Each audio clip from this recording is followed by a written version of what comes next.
ginagawa mo? Ma, nagka-computer ako, ma. Dota ka ng Dota. Bakit hindi ka mag-basketball sa labas, ha? Sayang ang kuryente. Ma, tanghaling tapat, oh.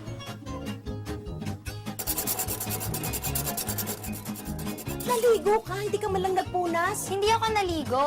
Pawis to. Bakit mo kasi kinandado yung saksakan ng aircon? Sayang ang kuryente.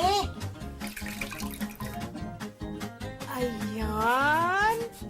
Parang bagong plancha na. Okay, thank you, hon.